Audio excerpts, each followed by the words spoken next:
Welcome to my lecture. Today we are going to solve one Olympiad math problem, and the problem is like this: can you solve 3x square minus x to the power 3 equal 20, or how we can solve this type of the problem?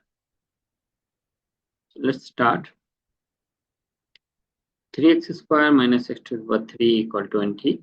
So this can be simplified as x square 3 minus x. Just take out x square. So x square 3 minus. So we'll write this as x multiply x 3 minus x, and 20 we divided into 3 part.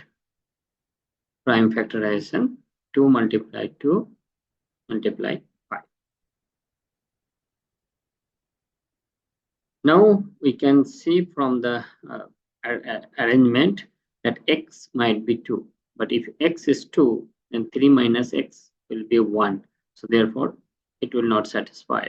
So we further rewrite here that x and 3 minus x, we rewrite it as minus 2, and this is 3 minus 2. So now if we choose x equal minus 2, then we'll have the answer. Thus x is equal